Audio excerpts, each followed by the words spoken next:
Jose and I love doing commentaries, but we've run out of films to cover.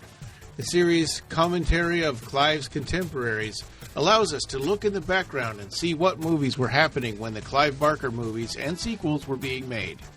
We choose a range of movies, and you, the listeners, vote for which ones we cover. This series was sponsored by our listeners in the 2025 Kickstarter campaign, Clive Barker Podcast Presents Fundraiser 11, the Patron Configuration, and covers a range of years from 1973, Salome, to 2024, Night of the Zoopocalypse, and beyond.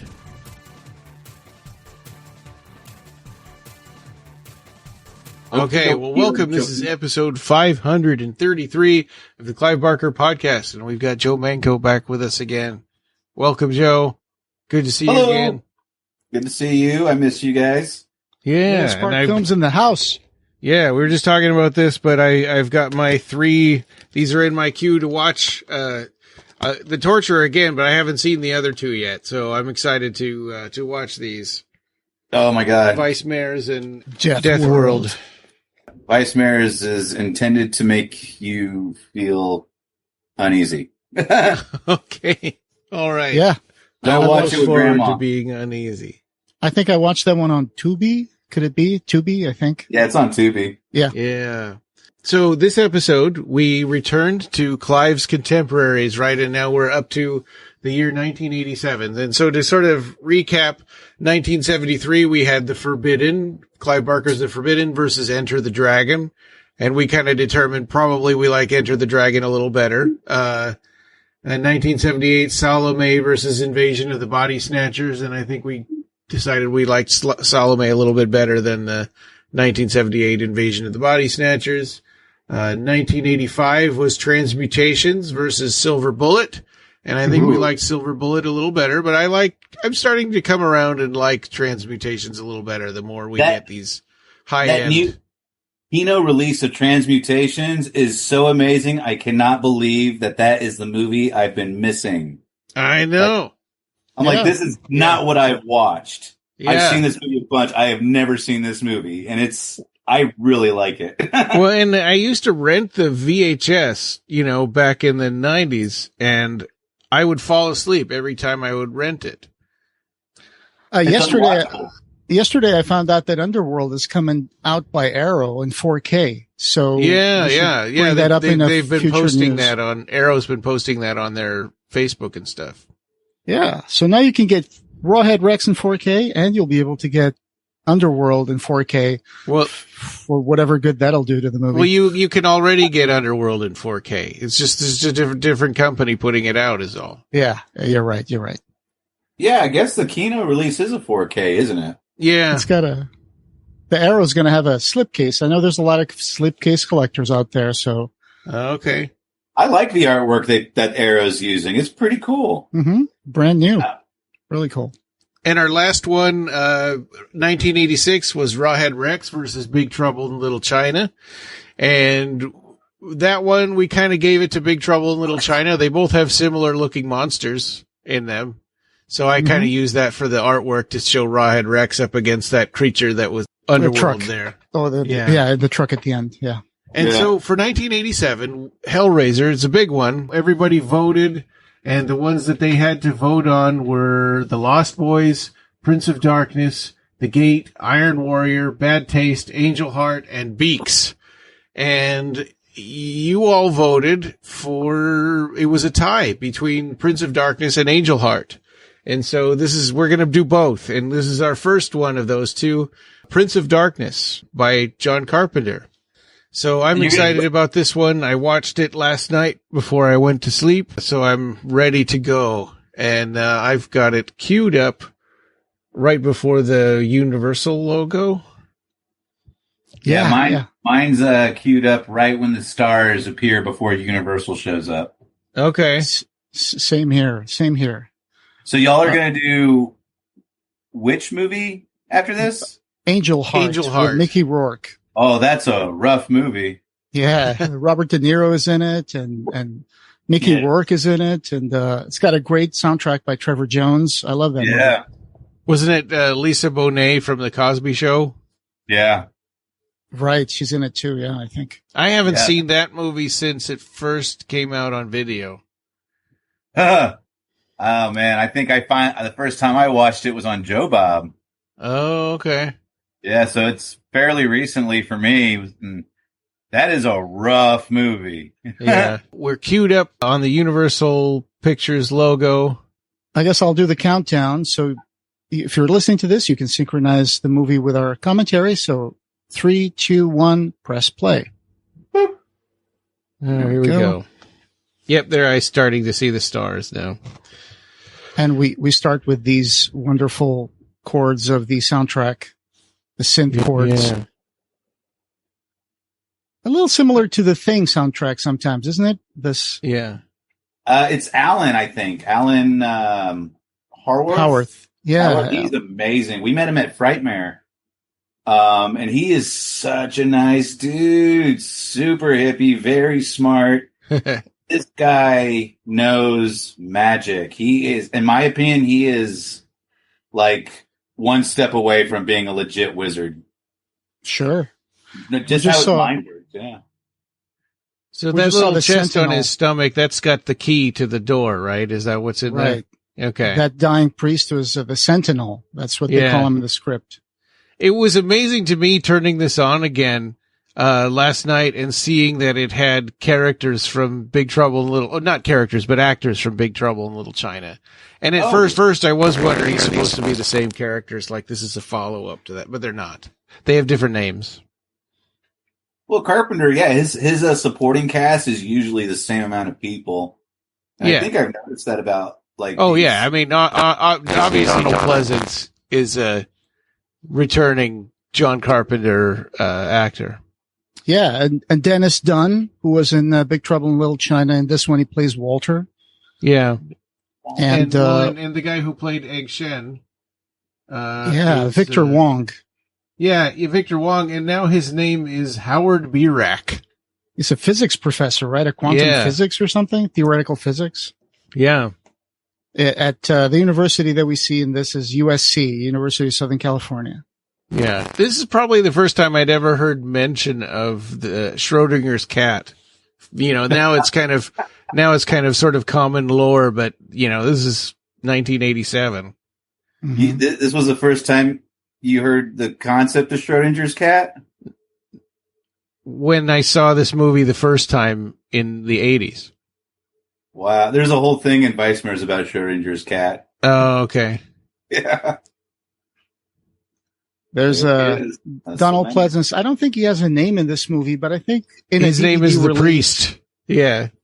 In a DVD release, I think some subtitles call him Loomis, which I don't know if that's official. So. No way. Come on. I think he was reading the diary of Father Carlton there. Yeah. And here's Egg Shen with his magic bag. That's a 6-demon briefcase. Oh man, this movie looks. Are y'all guys watching this in widescreen, or do y'all have full frame? How does it look? Widescreen, yeah. Yeah, widescreen too. I've got subtitles too, so I just saw bugs rustling. Oh, that's a good matte painting there. Yeah. That's beautiful. Yeah, and Catalina went and grabbed me a widescreen DVD because my VHS got worn out. Oh, okay. Yeah. Carpenter used a lot of wide-angle lenses in this movie, and it still feels claustrophobic. Yeah. I have to admit that the jump scares last night, the jump scares got me. And I'm like, I was taking notes on my iPad and I'm throwing it up in the air and stuff.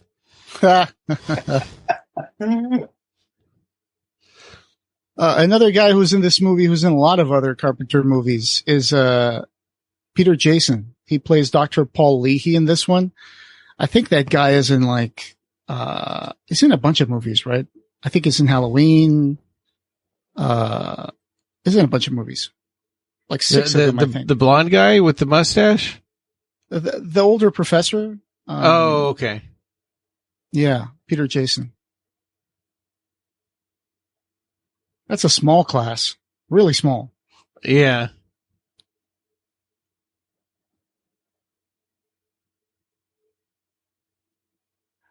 It's kind of like a science versus religion, almost like kind of theme going on in this movie. And it's hard to say which one comes out a winner.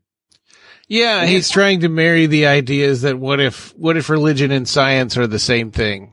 Or if you could finally explain religion with science. Well, I think with quantum physics. It's one of those things where it's like certain. I don't remember the exact quote, but certain advanced sciences are indistinguishable from magic. Right. Mm-hmm. Yeah. And I think with religion, there is said to be some religions, other people on the outside say it's witchcraft or cultish. So it just kind of bleeds through that. And I think that's what makes this whole story great, is that it just messes with, the logic of reality. Yeah. And there's talk about quantum particles, and every particle has an opposite antiparticle. And so then God must have an anti-God.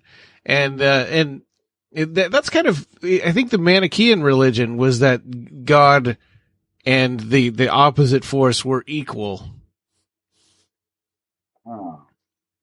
What religion was that? Manichaean. Oh. It's been a long time since I took mythology classes in college, and it's been a long time since I've had to dredge those up out of my memory, but. This was a church in LA, I think, that they scouted. It's amazing looking. I wonder if at this point, do you think I think he's never been in here before, right? Because this other priest that died was the only one who knew about this, I think. Well, that's hard to answer. I think he kind of knew about this, but he might not have been there before, right? Because he knows a lot about the Brotherhood of Sleep and all that. Oh, that's true. Well, but he was also just reading a book. I mean, maybe he got this all sort of dumped in his lap. It's possible, maybe that guy was the last person in that order. Because there's a lot of secrecy around this. Yeah. It's hard to know if he was a member of the order or if he just got sort of indoctrinated by this guy's death, brought in, I guess. Mm-hmm. This is one of our main characters, right? Yeah. Yeah, he reminds me of the actor from Halloween 3. It's like he was kind of looking for that same sort of look. And the only reason they didn't get Tom Atkins is because Tom Atkins is in everything Carpenter makes. Yeah. So they got a Tom Atkins lookalike. Yeah. This guy is Jameson Parker. I think he was coming into this movie from working in Simon and Simon. Oh. Oh, dang. I think. I don't think I ever watched. I remember when Simon and Simon existed, but I don't think I ever watched that. I think I remember my grandparents catching some of that. Like that's old. I think it's a word processor, right? Because he's not typing right now. So I think you type all the stuff and it stores it on the little LED screen, and then you push return and it types it for you. We had those in junior high when I was in the typing class. Yeah, I had one of those ribbon typewriters that had a little ribbon cassette, and it could do that as well. You could type all the stuff in and then ask it to just print it out. Yeah.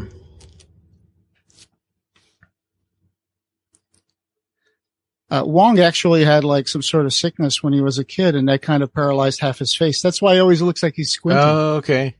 Oh, is that what that is? Yeah. I just grew to accept that that's what that man looked like. Yeah. Right. Like he was born that way with that eye like that. Well, it makes him a great character actor.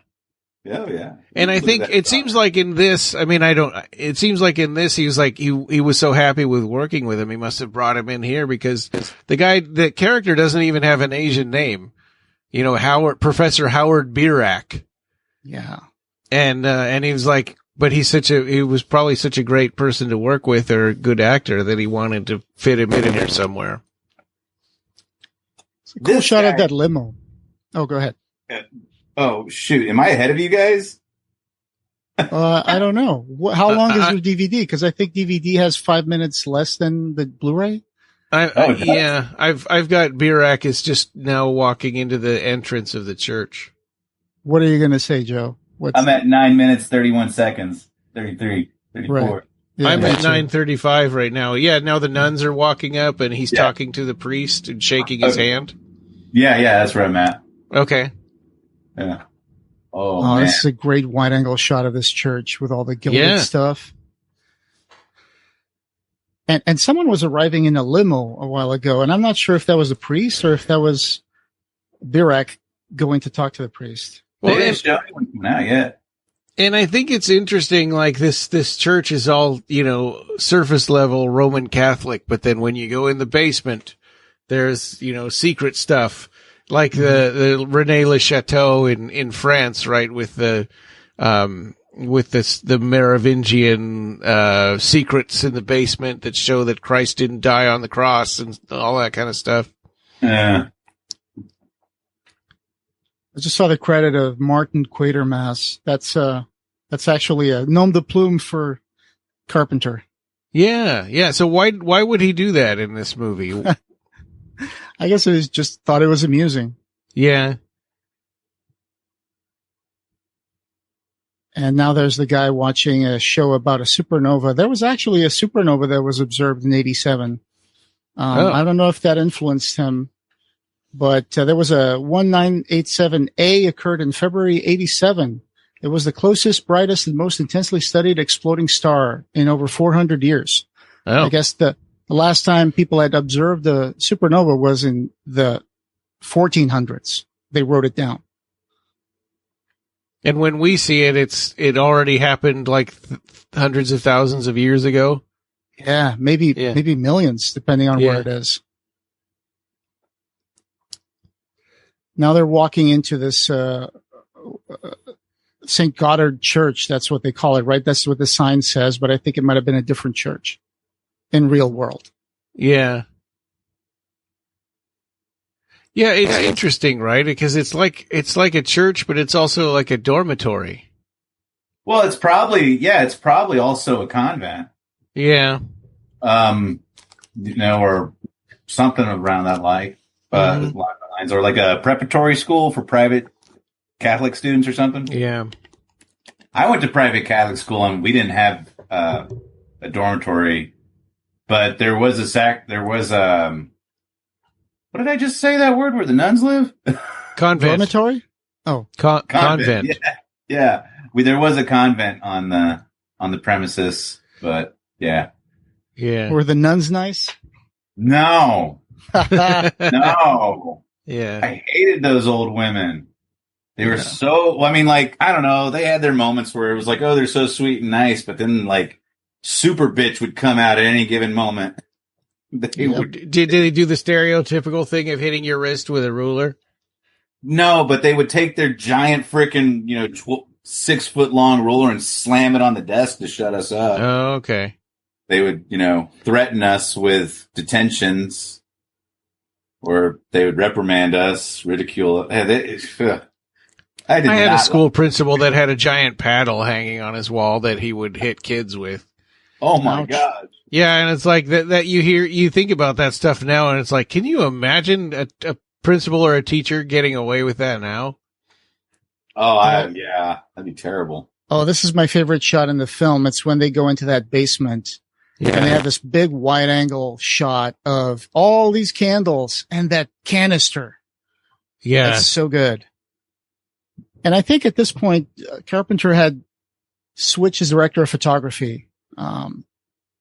So it was the first time DP working this, and I think he did a great job. Oh, it's amazing. Yeah. And I didn't know that. This does have more of a distinctive look than some of Carpenter's other films, and I could never put my finger on it, but I guess you just did, Jose. Yeah.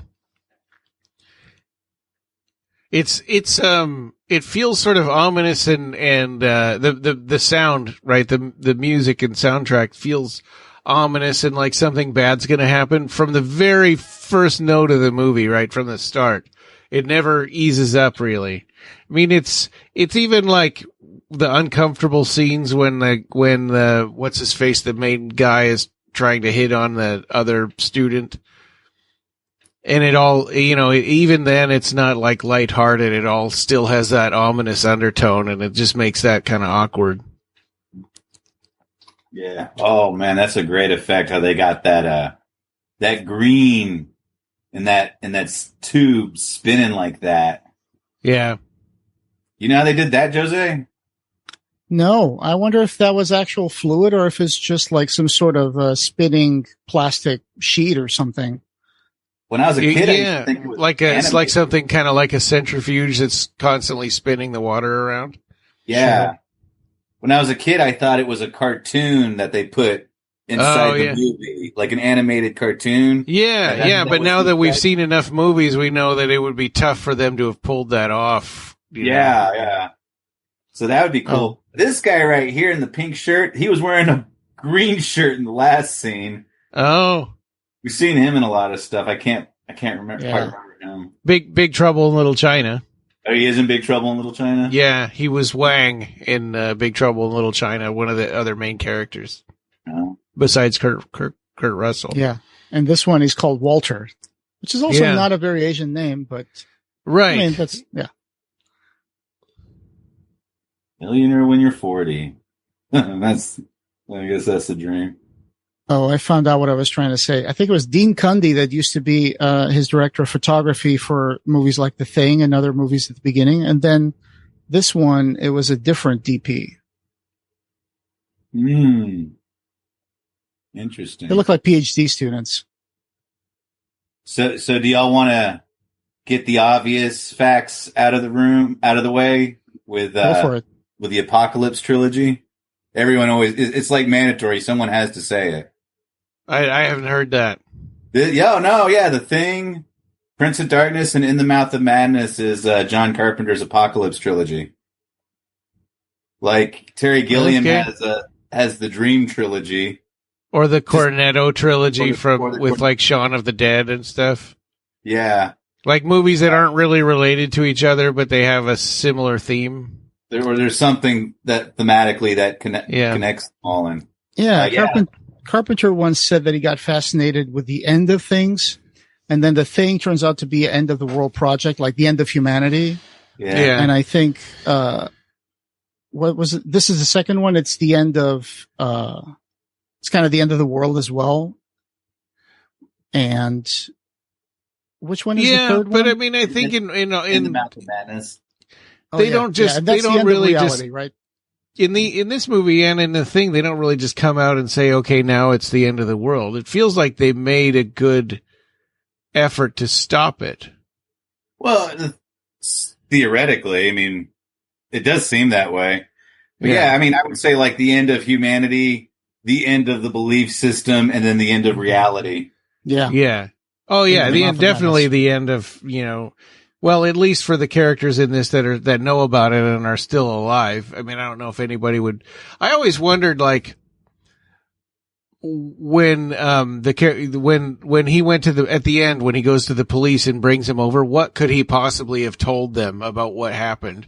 That's not going to make them look like a bunch of murderers. I thought the same thing. Yeah, the same thing. Yeah. Interesting Trying to enough. get ahead of the accusations. Yeah. And so would they really be telling people like, hey, your religion is a crock? Because like, who's going to believe that? Yeah. I'm sorry. This is America. I can't, there's some things I can't say right now. Yeah. Oh, yeah, especially now. I mean, the way things, 1987, people weren't quite as, defensive and militant about their beliefs, but oh my God, I know. It's weird. People can't laugh at themselves. Yeah. Everyone's offended at the new Scary Movie, and I thought it was hilarious. And I'm telling everyone, look, unless you're around the age of 40 and you haven't lived the past 25 years, you're not gonna like the new Scary Movie. You're just not. You have to have been, you have to be. For me, it feels like it's really hard to pull off a farce movie like that. I mean, I like Airplane, but I think after that, all of them, it's like, I don't know, the balance of it is not right, and they all feel like they go too far, or it's awkward. David Zucker should not have been making those scary movies. It should have been the Wayans brothers.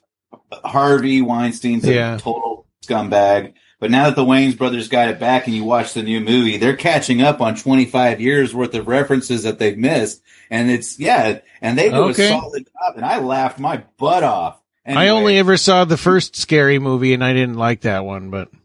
Oh, well. If you didn't like the first one, you're not going to like the new one. Okay. It's either your jam or it's not. Yeah. I love the Wayans. I think they're hilarious. I mean, we just showed our kid Major Payne, and oh man, we couldn't breathe. We were laughing so hard. I like the bag lady that the guy sees outside. Yeah, she's got ants crawling on her face, and I think she was actually in a coffee mug full of maggots. Yeah, yeah, that's very Hellraiser. Yeah, it's the first indication that the vagrants, the people who are vulnerable outside that area, are starting to get drawn to that area, right? By something. Yeah. You know what? I'm going to add Prince of Darkness to my letterbox list. All right. On movie that should be a Hellraiser.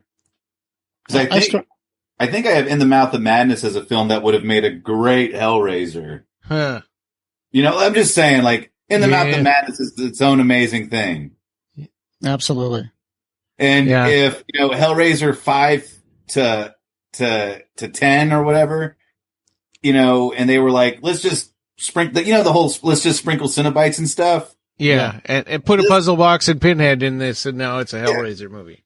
And honestly, if they had their hands on Prince of Darkness or In the Mouth of Madness and they did that treatment to those two movies would be far better than what we got. And of course, Event Horizon. I always thought of that as a Hellraiser. Yeah, totally. I'm going to send y'all this list I got. All right. I started using Letterboxd. I started putting some reviews there. I don't know if I'm keeping it up, but I hope that I will. This relationship that he has with her, it jumps from, from him saying he's a sexist and she wants to get away from him to this, they're sleeping together in just a few minutes. I didn't think he, as a character, I don't think the actor is very enthusiastic in the movie. He kind of gets a little overshadowed by people like Walter and. Absolutely. Yeah. I think that he is a little bit weak, as far as the actors in this movie. Well, I mean, much like Big Trouble in Little China, he's making his protagonist a secondary character. Good point. Yeah, that's true. But at least in Big Trouble in Little China, Kurt Russell was awesome. I mean, he totally held his own. Of course. Yeah. But now we're getting to the point. Now the topic is, okay, he didn't get Tom Atkins to play the dude that the mustache dude that gets all the babes. Yeah. Again. So he got another mustache dude. Yeah. With red hair. With red hair. Yeah. Okay. How do I do this? Oh, and there's that thing that I found reading an article, and then I found Carpenter's quote that he thinks his movies sometimes have two different categories, right? One is the siege movie, like Attack on Precinct 13, this one, where it's just a handful of characters stuck in a place dealing with a situation. Yeah. And then there's the journey movies, which is where the character goes on a journey, like Big Trouble in Little China or In the Mouth of Madness. Oh, so like a road trip flick. Yeah. So this is kind of a real twist. I mean, it's not much like Assault on Precinct 13, except that they are all trapped in this church. Mm-hmm. Yeah. There's Alice Cooper. I did not realize when I was a kid who this guy was. Oh my God. And I always heard Alice Cooper on the radio. I just didn't know until I got older. Man. I was a huge fan when this movie came out. And so I was all excited. For me, this was an Alice Cooper movie, and everything else was boring, and all I cared about at the time was that, Alice Cooper. I think the other movie I've seen that has Alice Cooper is this movie where a band goes to record an album in like an isolated house. Monster Dog. Yeah, that's it. Yeah. Yeah. Yeah, we have, and Alice Cooper's a werewolf. Oh, that sounds awesome. And he sings a song about being a vampire in there. Yeah, the end credits have like a music video at the end. Yes. Yeah, it's a song called See Me in the Mirror, where it's all about being a vampire, even though it's a werewolf movie. Have y'all seen Sgt. Pepper's Lonely Heart Club Band? Oh my God, yes. I love that movie. It's a Bee Gees movie, and it's all songs that are Beatles, covers by other bands. Yeah, so a Beatles movie with no Beatles in it. And Alice Cooper is the Sun King. Yeah. He brainwashes everybody. It's kind of like The Wall almost. Yeah. And it has Aerosmith are the bad guys. They're called Future Villain Band. Yeah, that was supposed to be Kiss. Oh, really? Yeah, and they were like, Gene Simmons isn't getting killed. Gene's not getting killed by Peter Frampton. And so they bounced out. And the Bee Gees were the good guys. And so there's a part where there's a fist fight between the Bee Gees and Aerosmith. And you're like, come on. You're telling me Aerosmith's gonna lose this fight? I know. With the Bee Gees. And Steve Martin is so great and so cringe at the same time. I don't know why I like that movie so much. Yeah. It's weird. Anywho. Yeah, Alice for me, Cooper, that was another one for me that was an Alice Cooper movie. He's in it for like 4 minutes. Yeah. Worth it though. Yeah. They bring in all these devices and all these apparatuses into the church, and it's like they don't really explain what this is for. It starts to feel a little bit like a paranormal investigator in a haunted house kind of thing. Right, yeah, except it's really late before these guys have any clue about what's going on. And when they start to figure it out, they're all getting mad, and everybody thinks that they're leaving, but they're not leaving. They're getting killed off and assimilated and stuff. This guy right here, he sells those sunglasses and they live. Oh, yeah. The dude with the mullet, he was an effects guy in this movie too. He's really? Mainly an effects guy. Yeah. Huh. Robert Grasmere. He plays Frank. Wasn't he in Day of the Dead? It's possible. I don't. I think he's one of the soldiers that got killed off pretty early. You mean the remake? No, in the original. No. I know the original is K&B Effects, but he could have worked for K&B back in the day. Yeah, I think he was one of the soldiers that died early on because I think it was Miguel, right? Was too tired and he let the zombie slip and it killed that. And I think he was the guy that got killed and got his neck bitten and stuff. Yeah. Oh, man, I just watched that the other.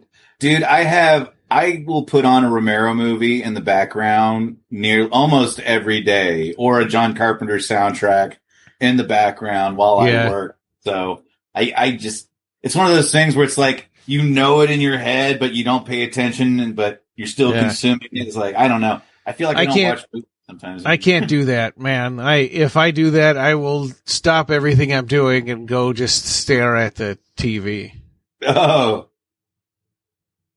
So Lisa here is the one that is translating from the ancient book that they have. Yeah.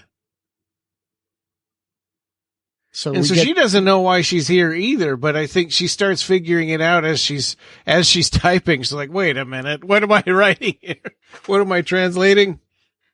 Now he gets out of the limo. It's the Proust. Doesn't this drives me absolutely crazy that they all come in here and he's the last one to come in. He doesn't shut the gate and lock it.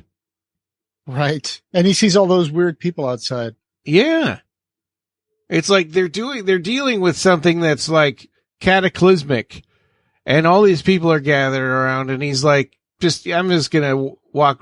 I thought she was going to, when I was watching this last night, I thought she was going to stab him right here. Right at the beginning, huh? Yeah. What the fuck, lady? I know. Yeah.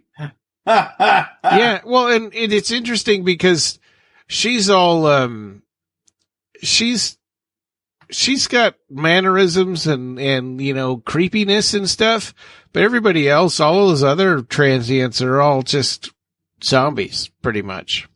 I like the disgust look that he gives his hand when he comes in. He's like, geez, I shook her hand. Now I gotta wash my hands. Yeah. This was a condemned building where they did this. Yeah, it looks like it. In the commentary, Carpenter said sometimes pieces of the ceiling would fall down while they were shooting. Ooh, it was a little risky. Sucks. Yeah. And it's serious though when Ghostbusters show up to a church. Yeah. They're unwitting Ghostbusters. But it's just a great widescreen shot of all the characters. This movie just goes. Yeah. Like, we're in the shit immediately. Yeah. Yeah. I was reading the script, the shooting script that I found last night. It really sticks very close to the script. Just a few scenes get moved around a bit, but all the dialogue is almost just like in the script. In the script, the liquid was supposed to be a bright yellow. And then they made it green, which I think was a better idea. Green's more ominous. Yeah. If it was a trauma film, it'd be puke yellow. Yeah. Chunky. God, yeah. How do those worms get up the window like that? Production design put them up there. Yeah, right. Why didn't I think of that? I like how they try to make it look more sciencey by putting like these beakers and stuff with the different colored liquids in there. What is the purpose of those? Next to all their computers. And the lady that's translating the book is using an Amiga 1000. There you go. And I think the other computers are like old, like 286s or IBM PCs. Sure. I like that sometimes you look in the background and the screen is just listing files, just like someone typed in DOS to, DIR or something that just shows all the files in your computer. Yeah, and you used to have to do DIR/P if you wanted it to stop so you could actually read everything. Right, page by page. So this computer is networked to the one upstairs, and so the equations that she's typing in are coming back on this monitor downstairs. So that's why they put the keyboard up, because they're not actually using that computer to do anything on. Oh, she just bumped her elbow on that piece of equipment. It's gonna be meaningful later. That was a reverse shot, right? Because I see worms kind of sliding up in the window. Yeah. But it's pretty seamless. They did an amazing job with it. It's so, and even at this point, when they're seeing all this crazy crap and they're translating stuff and they've got equations that shouldn't exist, they're still haven't been told what's going on. Yeah. I don't think the audience knows what's going on yet. Yeah. Well, to be fair, I don't think Carpenter even knew what was going on. He quoted once saying, "I'm not quite sure what it all means, but it sure was fun to do." Because that text was saying that Satan or the devil was showed up as a liquid and was sealed. So it makes us think that is this capsule? Is this like tank like really old, or how was it? It was carbon dated to be over 1 million years old. Right. Yeah, they could make glass like that back then. Well, there weren't even humans, so it was some pre-human civilization that made that. And they talk about how don't worry, the top is unopenable, and nobody ever says like, you could just break glass, right? Apparently maybe it's not glass, it's something else. I think it's this guy here. Did it. I think it's that guy doing the mouth saxophone, Jason. I think it's a mouth trumpet.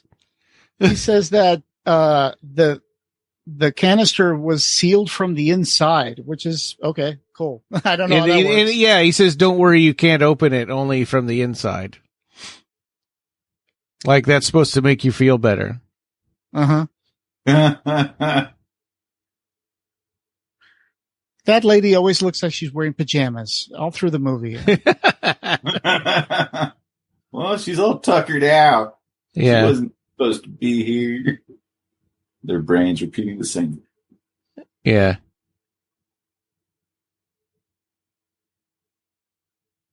So I appreciate that he tried to make it more like almost like a cosmic horror rather than a supernatural thing. Yeah. Like they try to bring in supernovas and Yeah. other dimensions instead of saying it's hell. But and quantum physics. yeah. Well, I mean, a lot of sci-fi horror. Hell is just another dimension. It's weird. Right. You can get into those kind of conversations and talk about them for hours about the afterlife and alternate dimensions, or and heaven is millions of light years away, or nirvana or whatever. Oh yeah, well, and people have always been trying to justify religion with science, right? Like, isn't there that statistic that when a person dies, they lose a certain amount of weight, like it's because their soul is leaving and their soul weighs that much? But 37 grams. Or my response to that is that your body is literally farting. Yeah. Well, water's evaporating from your body and stuff. Right. That's what I'm saying is people are coming up with flimsy, Am I crazy or this guy looks like Jason Long? He a little bit. Jordan, Justin Long. Justin Long, that's it. Yeah. And he on his Walkman, he's listening to Alice Cooper's Prince of Darkness. And then at the time that Alice Cooper kills him with a bicycle. Never meet your heroes. Yeah. That was a trick that he did on his concerts, right, Ryan? And killing people with a bicycle? Yeah, isn't it? No. Or getting impaled? Because Carpenter said that he asked him to bring that trick that he did on stage to the movie. I've seen him. I don't remember that. I mean, he gets decapitated and hung and stuff. Yeah. Oh, that's good. I think one of the executive producers in this movie was actually Alice Cooper's agent or manager. That's why he's in the movie. Oh, and he just stands there. That's great. Cool. No, he's looking. He's looking up. Like, okay, now all the other people. Yep. There's a ton of crucifixes all over this set. Yeah. That's scary. I have one crucifix at my house, and it's in the garage. Actually, all my religious stuff is in the garage. I keep it for when the Inquisition rises to power again. There we go. Oh yeah. Keep the knowledge in the background. I like the way that they have the scientists who get killed off disappear, and then everyone thinks that they just don't take this seriously. Yeah. But yeah. Right, yeah. Well, I guess they don't care and they're just leaving. The end of the world is at stake, y'all. Yeah.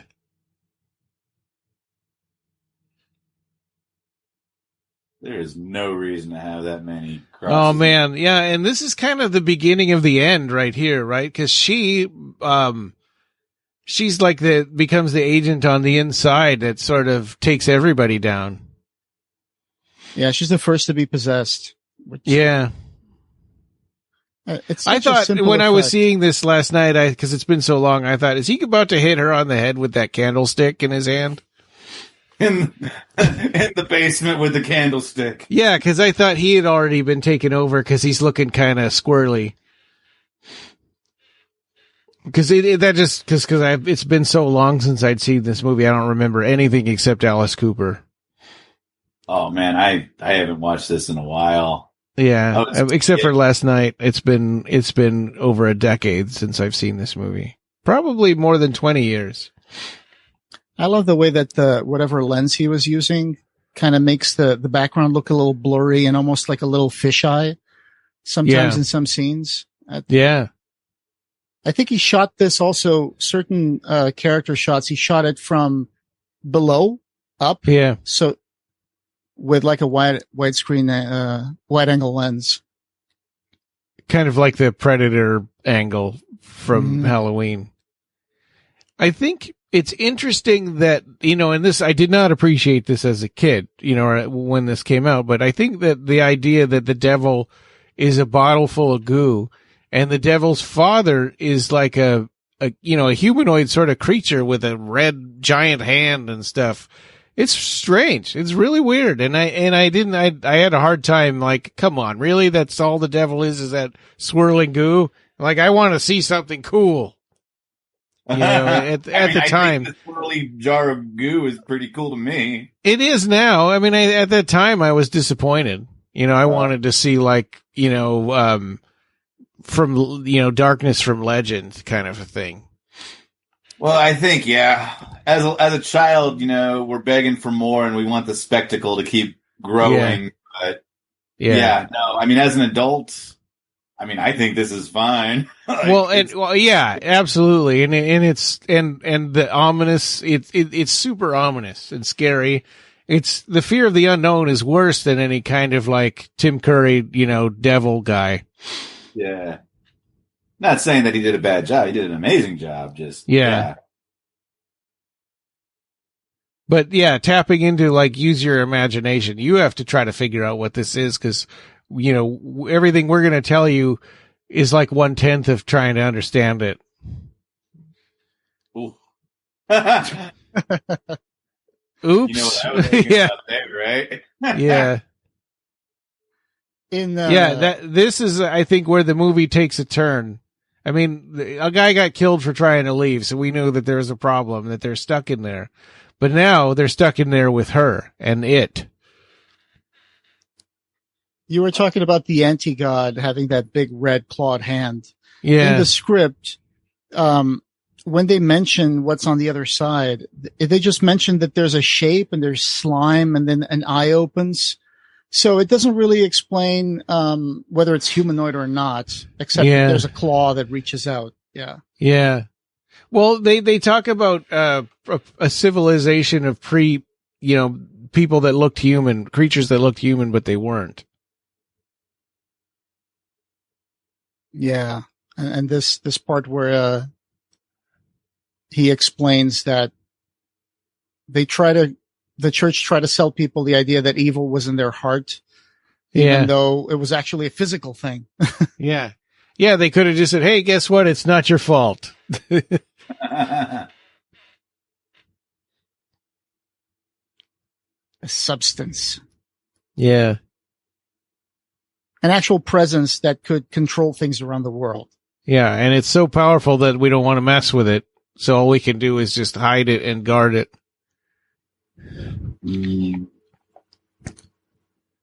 I wonder if they keep showing the sky with the sun and the moon, and I wonder if there was any significance to that alignment having to do with the fact that this thing is waking up now.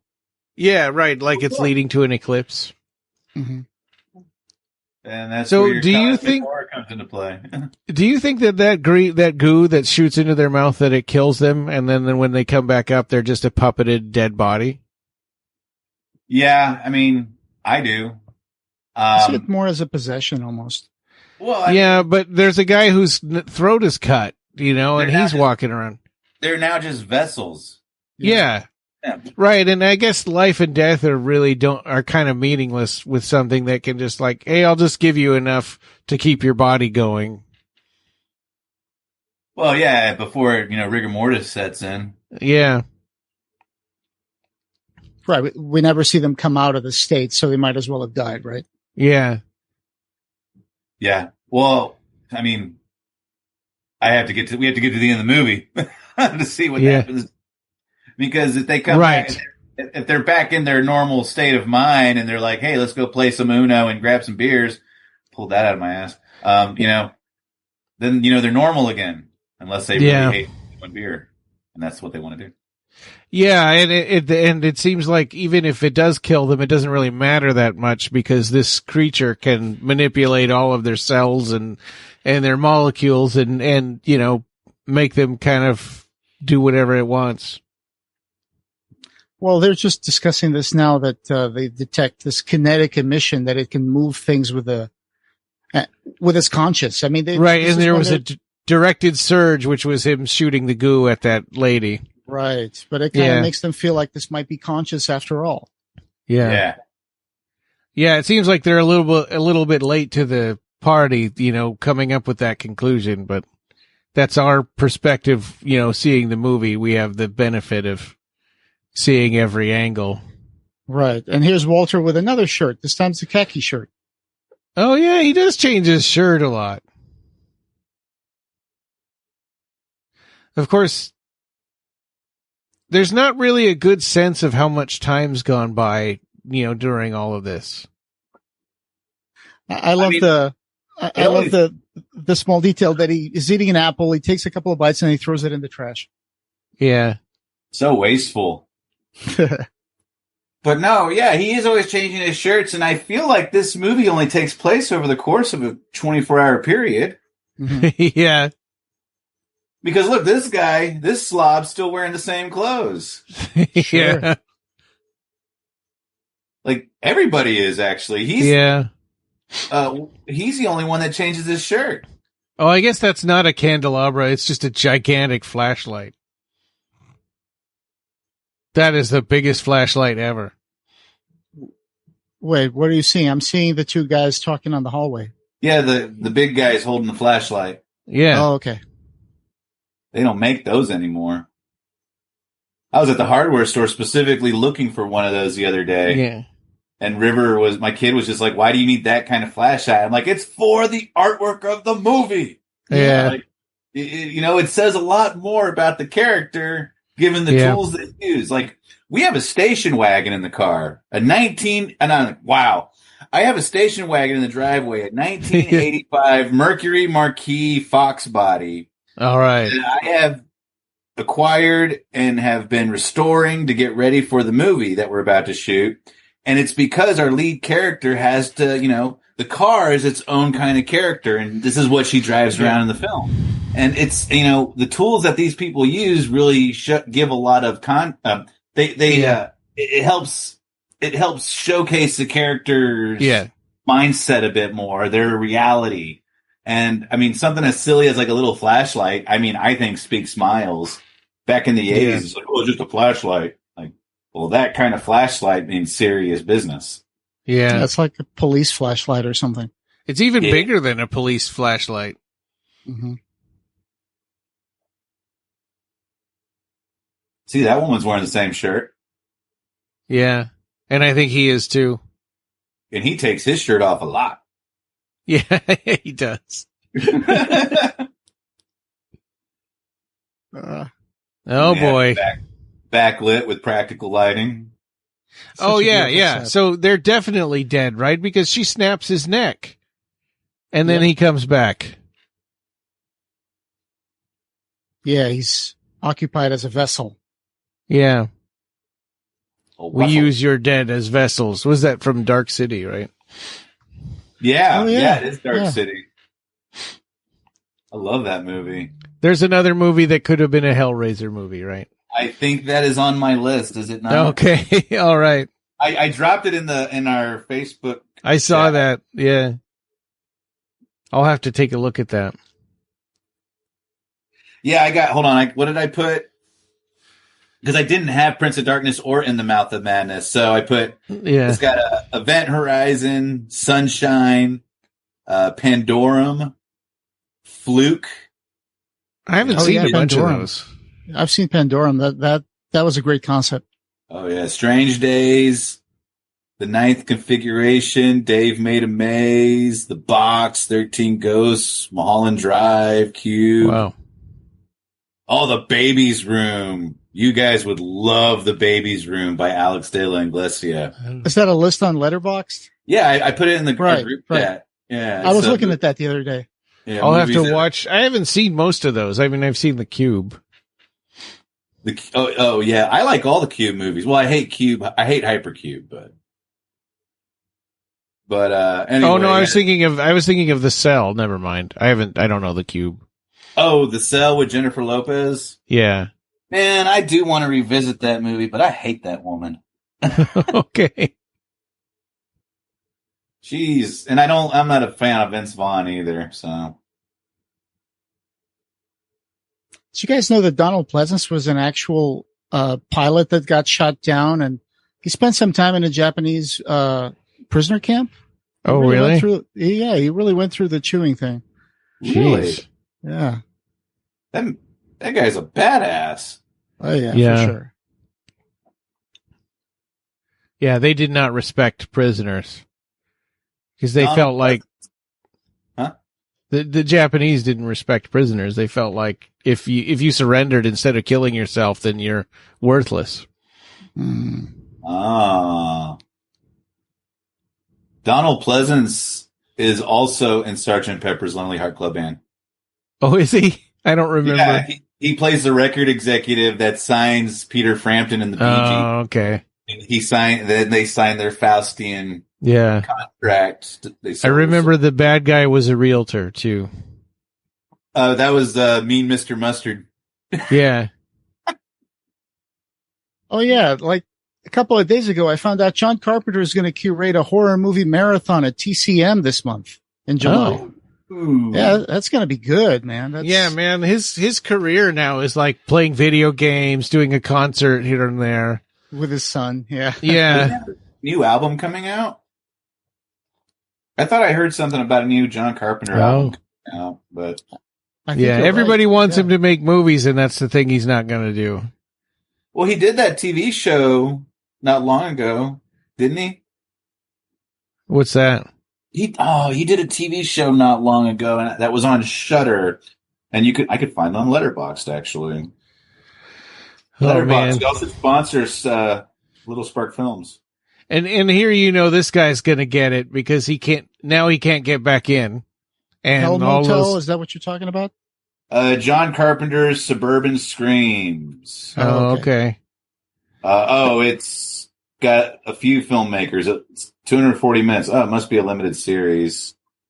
But the last movie he did was The Ward. Stab. 10, and yeah. I did not watch that movie. There had to be a bug wrangler for this scene. Yeah, you'd think after the first stab he would fight back, push her down, something. But he's just taking it. Yeah. I think he got caught by surprise, and also he's like horrified by the bugs. Yeah. Yeah, see, that's an Amiga 1000. Oh, so it's the math equation computer, not the book translation one. Yeah, but Carpenter is on a roll now. I think it might be because he's got that new album coming out, but he's also been, this week he was on Billy Corgan's podcast. The Magnificent Others. He was talking to Billy Corgan for like an hour. Billy Corgan. That guy's cool. I've always loved Billy Corgan. Yeah. He talks about the ending of The Thing, which is something he doesn't really like to talk about. Oh, I'm sure he's sick of talking about the ending of The Thing. Oh, like was Kurt Russell infected or not? Well, I haven't listened to it, so I don't know. But he says he refused to change the ending of The Thing. So apparently the studio wanted a different ending. Oh, okay. I think the ending's perfect. Yeah, absolutely. I love how John Carpenter films end, always with that ominous, like, oh my gosh, what happened? What's gonna happen after, while the credits are rolling? Or right, yeah, this movie does that same thing, right? With him touching the mirror, and we don't get to see the result. They make you question your own reality. Yeah, that triggers your fears. It really does, and. If it's a John Carpenter horror movie, they never fail to do that.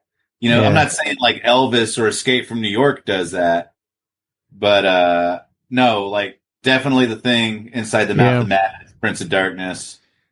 I used to think that John Carpenter was like hit and miss, right? Because I remember not liking vampires. I really hated Escape from LA because I felt like it was making a joke out of the first movie.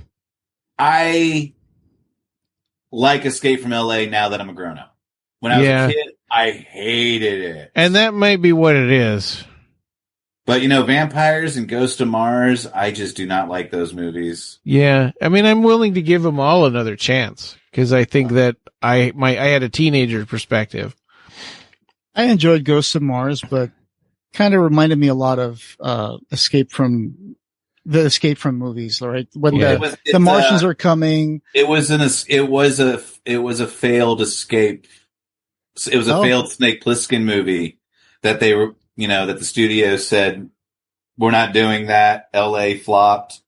So he just took his script of Escape from Mars or whatever. I think it was supposed to be Escape from Earth. And then they gave it to Ice Cube. And what is it? Luc Besson, about 10 years ago did a movie called Lockdown or Lockout with Guy Pearce. Mm-hmm. And he got sued by John Carpenter because Luc Besson took John Carpenter's script Escape from Earth and did that Guy Pearce movie. Oh, okay. And Luc Besson lost in court to John Carpenter. There you go. So yeah, like the third Snake Plissken movie, there's already been like 2 separate attempts, one by Carpenter, one by a guy who was just trying to siphon. So what was the Luc Besson movie called? Lockout? Lockout. Mm-hmm. I don't know if I've seen that. Oh, dude, you know what? I recommend watching it, and it's so annoying because like I wanted to like that movie. Yeah. Like every step of the way watching it, I'm just like, I'm hating this, and I shouldn't. Yeah. And then I found out later about because the lawsuit came out. Yeah, Lockout's premise says a wrongly convicted gun-toting badass is offered freedom in exchange for rescuing someone important from a prison overtaken by violent inmates, and he uses a glider to enter the prison. So that's just like the Carpenter movie. Yeah. Yeah. I like the dream sequences that they're all having and how that links to the Brotherhood of Sleep. Like the people, if someone is in close proximity around this thing, they all get the same dream. Yeah, which is a transmission from the future from 1999. I love movies where the future was a long time ago, like Transformers. It is the year 2005, or Predator 2. It's like in the future, 1997. Or in the Apple, 1994. Yeah. Oh my gosh! And we're about to hit the age of the year of Children of Men, I think. Oh. Or we've already passed Blade Runner, right? We passed Blade Runner. I can't remember what year is Blade Runner. I want to say Blade Runner's like 2015, 2018. Oh, you mean like the year that it takes place, not the year. Yeah. Yeah. Okay. I could be wrong. Oh yeah, or Back to the Future. The future was like 2014, I think, in that. Oh my God, yeah. Yeah, Back to the Future 2. Gotta get back in time. Yeah. Anyway, so the real masterpiece that John Carpenter is known for is Memoirs of an Invisible Man. That movie rocks. Chevy Chase. I hate that movie. Wow. I didn't know that was a John Carpenter movie. Oh yeah. Good. Not very good at all. I only own it because John Carpenter. Like I tried watching it. It's been 30 years. I tried watching it. I'm like, this is bad. There comes a point also where you start realizing you don't like Chevy Chase. It's like in the beginning he was so good, and then after a while you're kind of like, you know what? I don't like this guy. I don't like Chevy Chase anymore. Yeah. I used to love the guy, but I don't. Yeah. Yeah, I didn't mind the movie, and the story was all right. It's just that I didn't think it worked with Chevy Chase. That was the thing that I just it was a studio thing. The whole project, I want to say, was forced by the studio. And John Carpenter's like, I can't stand this man. I can't stand Chevy Chase, and they fought all the time. And people hate working with him. Yeah. But I want to say I read somewhere that almost made John Carpenter quit filmmaking. Maybe? Oh. So I think this is an Apple computer, because it looks like there's an Apple logo on that disk drive. Oh. Could be. That's so high tech. Yeah. That dream they keep having, that kind of transmission. Oh, no, wait. Sorry, that's that Amiga. That was, as you can see, clearly it's filmed off of a TV screen. Yeah. And the voice was actually Carpenter's voice, the one that says this is not a dream. Yeah. We are transmitting this to you. What was it, like getting through your mental neurons, or I forget. Using your nervous system as a receiver. Yeah. Yeah, and I think that they did a little bit of a cheat, right? Because when they just zoomed in on the dark figure, and it clearly wasn't her. Well, it changes, right? Because they changing the present's going to change the future. Oh, I see. Okay.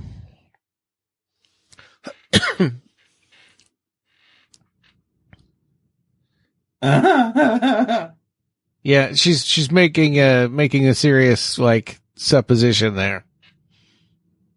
This lady always sounds like she's talking to children.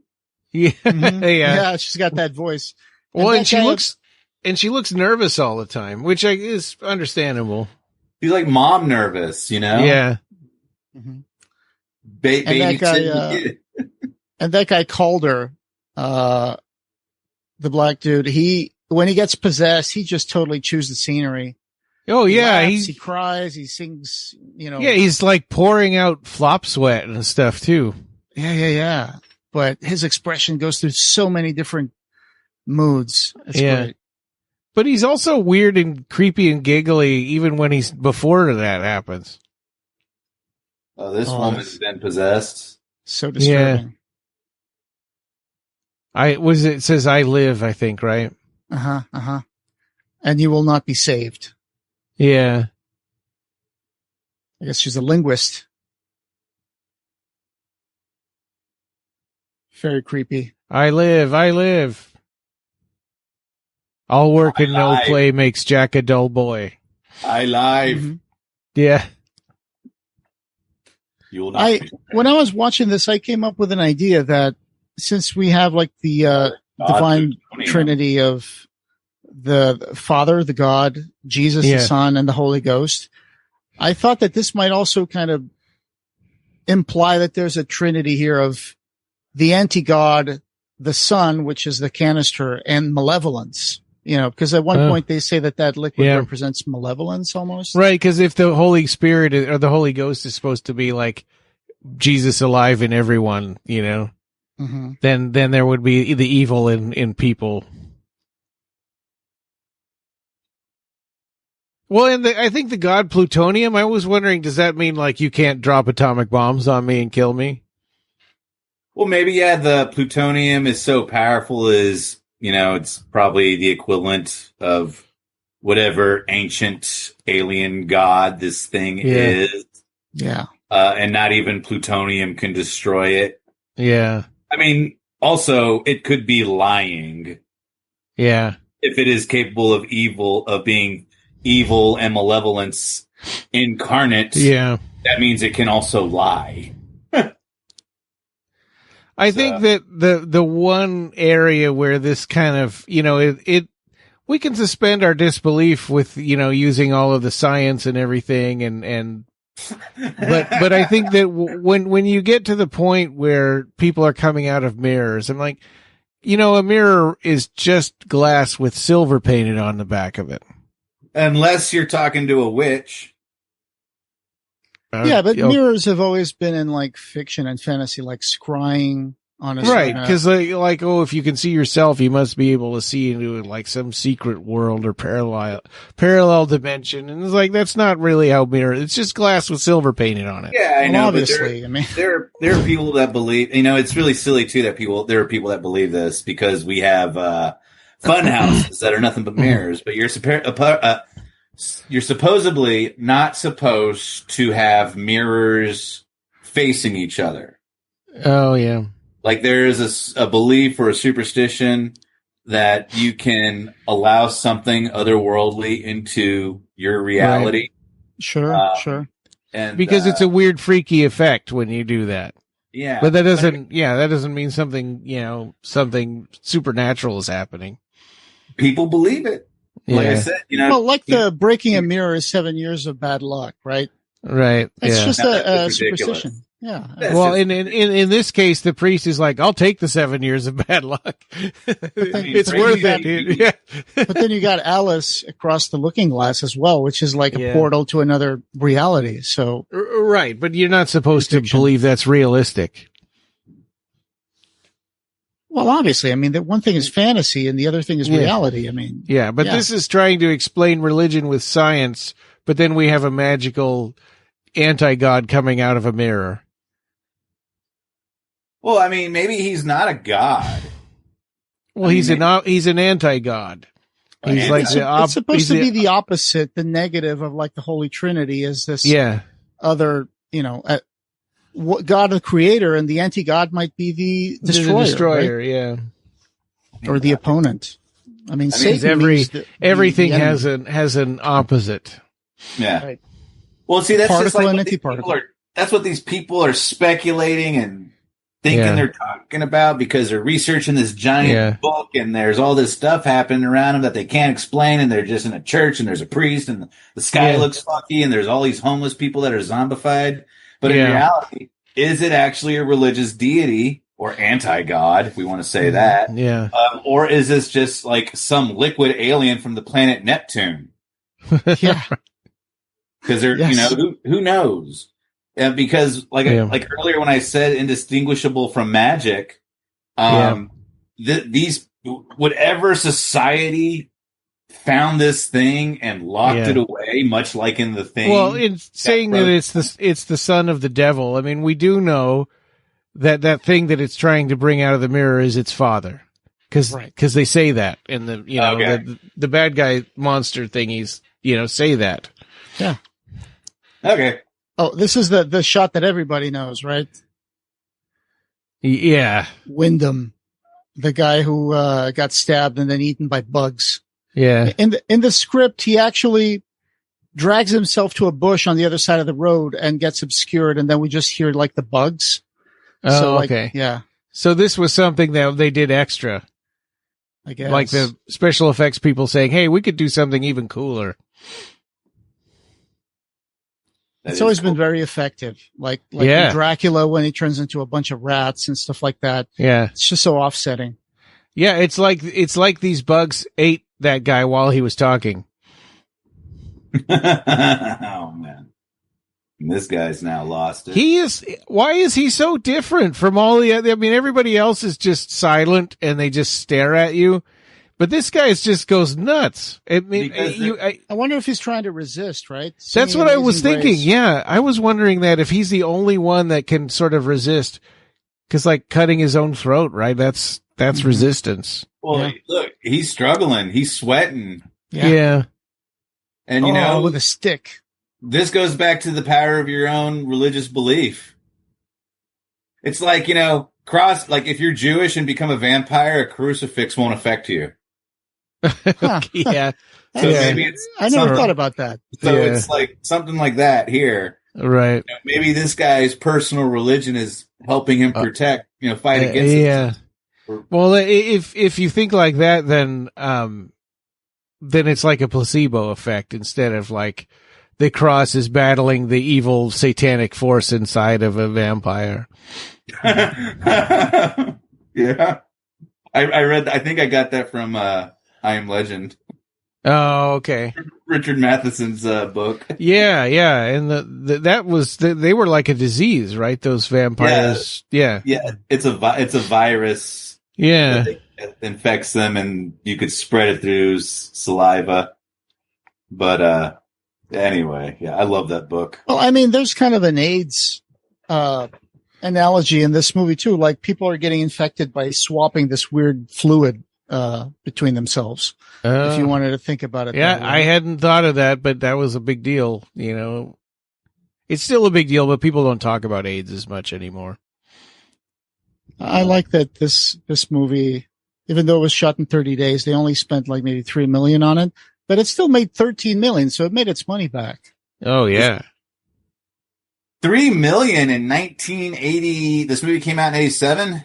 Yeah. Which means they shot it probably in 85, 86. So, and we're propping it up against Hellraiser, which only had 1 million, or a little bit less than 1 million, right? Like $900,000. Oh wow! But I mean, the spending power back then was way more than today, and it was a smaller cast. Hellraiser was a way smaller cast than this. Oh yeah, totally. Yeah. And they shot a lot of this movie in LA, which I don't know about the 80s, but nowadays LA is really expensive to shoot in, so I don't know how that works. But I think back then a lot of movies were made in California, right? I think that it was sort of the norm. Yeah. Yeah, I love this effect. I'm sure that I don't really know when wow. Yeah, it's reverse photography works so well. Yeah. Or maybe not reverse, reverse, yeah, and also she was probably upside down. Yeah, it's a mannequin, and they were just pouring water out of the face. Yeah. It reminds me of Nightmare on Elm Street a little bit, too, with the blood coming out of the mattress. With all these reverse up to the ceiling. All these reverse shots that they keep doing, like what we just saw with the mannequin. Yeah. We saw with the worms on the windows and the dripping of the blood going up. And every time they show those shots, the camera is at this bizarre angle. Oh. Like you and I know, we all know that it's reverse practical effects. Yeah. But the camera angle is at the perfect tilt to make you think it's at a normal perspective. Oh, yeah. And it's really clever how they did that. And it's reminding me of Jordan Peele's Candyman. It's something that makes you take for granted that what you're looking at is real. Yeah. And then it's so weird how they like obfuscate the shot. Yeah. And it's still natural looking and unsettling. And I feel like that's what Nia DaCosta did a lot in Candyman. When she would do the upside down stuff or the reverse. And the elevator and stuff, yeah. Yeah. And it's another mirror shot. Just the angles are they're very thought out and they're calculated just perfectly to make you feel natural, but unsettling. And now he's possessed. Yeah. Because he's just a walking meat sack. But he's still sort of fighting it, isn't he? It's really hard. I mean, none of the others are acting like he does. Okay, well, here's another theory then. He's giggling and then he's sad, and then he's giggling and he's sad, and he looks at himself in the mirror and he's thinking about, oh, the mirror is important.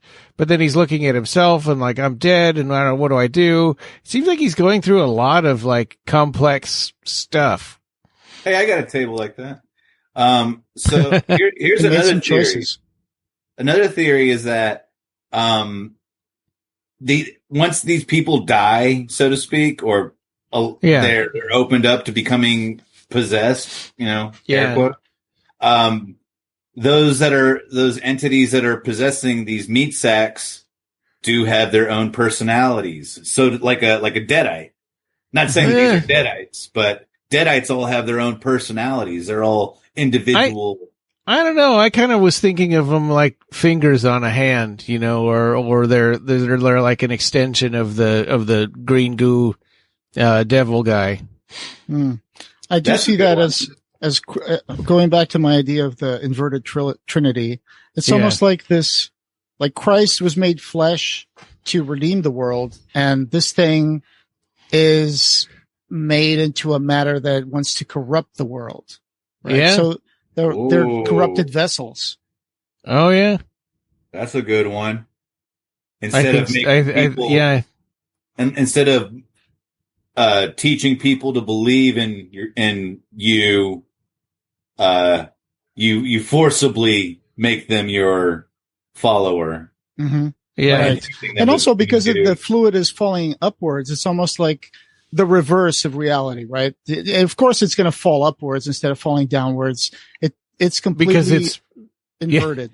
Because it's the anti everything. Yeah. Uh-huh. She got knocked out.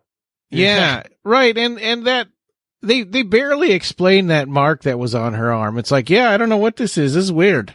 And then they just kind of move on, and then it becomes important later that, she was marked to become the vessel, like the main vessel. All these other ones are just kind of like extensions or worker drones or whatever, like the ants. But she's like taking on the personality of the thing. So now that we've made it this far, maybe we're God, look at that smile. Yeah. Are we thinking that maybe that this is a sci-fi, an intense sci-fi version of Rosemary's Baby? Oh wow. Yeah. Yeah. Absolutely. Yeah, like Rosemary's Baby meets Quatermass in the Pit. Yeah. Something like that. This is a funny moment when the guy here, the mustache, is going to jump into that alleyway. I'm not sure what he was trying to see, like whether or not they would rush him or something. Yeah, how far he could get. It's weird, right? It's very strange. It seems like kind of almost a waste of running time of the movie. Another moment to create some tension, I guess. Just like when I think it's a great idea when this guy Walter is stuck in the closet and and all of a sudden they start trying to get through the wall to get him. That adds also tension to the story, even though nothing really is happening. They're just standing there. Right. It is almost kind of like they said, the transients haven't gotten anybody in a while. Let's do something and see what, just to bring them back in again. Up that body count to keep people entertained. Yeah, or almost. This guy hasn't changed his shirt in a couple scenes. I wonder if he's all right. Oh, yeah. What's wrong, bro? You still have the same shirt on. Yeah. He must be able to find a shirt in that janitor closet somewhere. Or maybe he's got one in his pocket.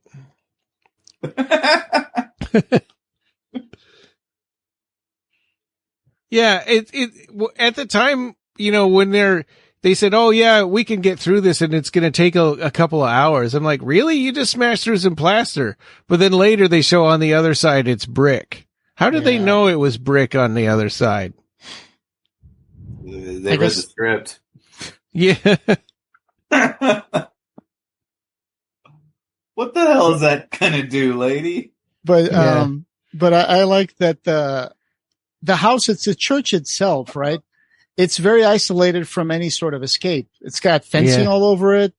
It even has like kind of a lower, the lower part of the outside, like the alleyway is lower and it's like 10 feet high. So you can't really you have to find a way to jump into the wall and then go over the metal fence and stuff like that. And all the bums have barricaded their doors from the outside so they can't get out. Yep. Because Donald Pleasance, the priest, didn't lock the gate. Yep. Man, if this guy's possessed by green goo devil. Yeah. Why did he put a bandage over his slit throat? I think that everybody else did that. I think I think the friends did because they were trying to save his life and it didn't work. I mean, it's not like they didn't have money for a prosthetic. Yeah, that's what I was going to say. And also it keeps, from having to use a prosthetic, right? Yeah. Look, he's crying that he's in this position now. But and maybe crying because he can't control his body. Maybe he's crying because he's happy that the anti-god is coming. That could be, because he's looking at this giant. This giant mirror is perfect. I guess for what we want to do. It's open to the watcher's interpretation, right? Yeah. Yeah, but at the same time, why does he have a personality and the other ones don't? He could be second in command. Well, Professor Healy, when he reanimates, he gives a weird smile, right? That's true. I mean, based on, I guess, where they are and their status of their world. If those transients had run instead of just walking, they would have gotten him. I know, but they don't know how to run. Well, they do. The bag lady with the scissors, she ran. Oh, well, you're not supposed to run with scissors. That was her fault. Yeah. I don't know, man. I don't know. Some things with John Carpenter movies, I just accept. I love this movie, and and it's funny that he said he doesn't know what it all means. Like he wrote the script, he wrote and directed this movie. John Carpenter saying he doesn't know what any of this means is still better than Curry Barker dissing on his own lore and pointing out all the holes in his story. Oh, did you watch that Breaking Down the Scene video with Curry Barker from Obsession? I'm not going to watch anything like that. Yeah, that it's the new movie Obsession, Ryan. It's directed by this 25-year-old or 26-year-old called Curry Barker. Barker. I hate that movie. I haven't seen it. I'm the only one in Texas that hates it. Oh, you hated it? I liked it. I'm for real, man. Everyone thinks I'm weird. They're like, that's right up your alley. I'm like, that movie sucked. I don't think you're weird because I don't know anything about it. I've never even heard of it until right now. Oh, wow, Ryan. Don't So say that. On those dream sequences, the silhouette that we see, do you think that's supposed to be the anti-god stepping out of the church? Could be. Yeah. Yeah, I don't. That's a good point, and that's like their last transmission before something horrible happens, and they want them to prevent it. I always want to see when the demon wins, what's going to happen. Like at the end of Hereditary, like Paimon, the god, the devil comes out, but you don't get to see what happens after that. Yeah. It's well, and there's always movies about like a demonic apocalypse where there's devils overrunning the world, right? They're always, to me, they've always been sort of disappointing. Like End of Days with Arnold Schwarzenegger. I thought the world was going to get overrun by demons and he'd be fighting them like in Doom or something. And then, Hellraiser 3, I thought was going to be like that with the world getting overrun by demons, but it's like one street, you know, in California. Gotta scale that down. We were, I mean, how old were you when Hellraiser 3 came out? You were a kid, right? Like 18, I think. You're a kid. So like, you wanted to see freaking apocalypse like I did. Yeah. But balls to the wall. But it's always a bummer when you can't do that. I mean, I think End of Days sprinkled with Cenobites would have been a fantastic Hellraiser Hell on Earth. But sadly, End of Days just did not deliver for me, and that movie was just a total soundtrack. Yeah, well, you do get Arnold Schwarzenegger shooting the devil with a rocket launcher. Cool. I like the guy. I like the guy who plays the devil, Gabriel Byrne, I think. Oh yeah. What other Siege movies did he do? I guess there's The Thing, which is in Antarctica. They're in the base. There's The Fog. Carpenter? But The Thing is not a siege from the outside in, right? That's all inside everything's inside the building with them. Right. They just can't go outside because it's too cold. And then there's The Fog, which is the coastal town being overrun by pirate ghosts. I love that. Yeah, Assault on Precinct 13. I love Assault on Precinct. I like both versions of that movie. I like the remake too. What, The Fog? The Fog. The Assault on, What about Dark Star? Would y'all consider that? I mean, they're in the ship the whole time. Oh yeah, huh. But that's similar to the Thing, right? Because because they're not getting assaulted from outside. It's just the Thing is in there with them. And the Ghost of Mars, right? Quarantine. Ghost of Mars is also a mining facility that gets put under siege by Martian ghosts occupying human bodies. Is that what it is? Yeah. I think. And Journey movies. Journey movies could be Starman, could be In the Mouth of Madness, The Journey into Madness. I think it's interesting in movies like this where people make a hypothesis, and because it's a short movie, you just take whenever somebody makes some kind of a guess, you just have to take that as, that's what's happening. Because it's like, nobody said anything better. So that's what it is. That's what reality is. Like him explaining, the gestation period and a parasite that's having to merge with its host. Yeah. And Kelly, we thought she was going to give birth to like an antichrist or something, but then it's her transformation, right? Yeah. The swelling goes down, but then her features become almost like corrupted to the point of being just rotting away. Right. And on the inside, who knows what's going on, in her body. It's, her organs might all be, liquid or rearranged or who knows. I like how Donald Pleasance is just in the corner of a room reading the Bible for a lot. Yeah, of this movie. I was watching that last night, and I was like, "Oh my God, he's in the room with you. Why don't you just say that in your head? Why do you have to do it out loud?" I thought that he was going to come around the corner and stab him with something. Wonder what version of the Bible he's reading. But actually, he really makes a big difference in the ending of this movie. He does a lot.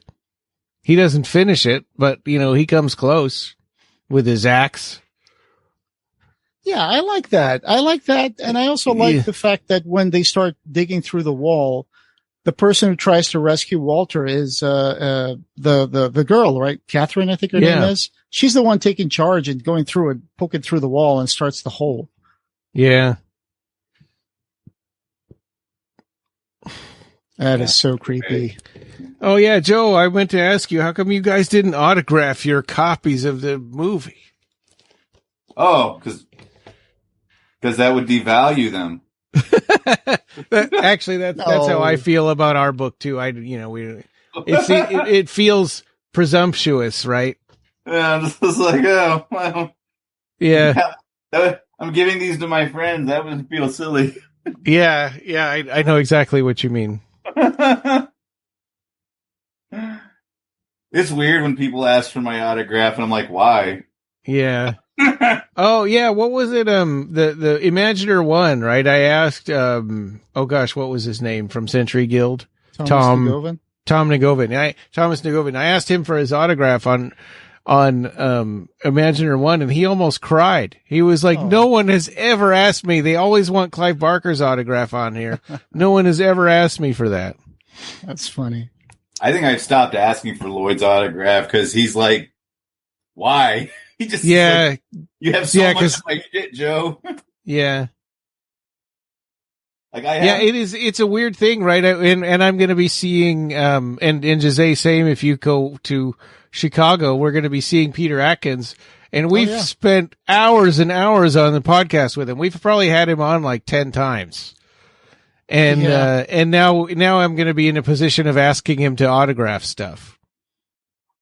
And if he feels like an honorary member of our podcast. I was also going to ask him if he could put like business cards and bookmarks advertising the podcast on his table.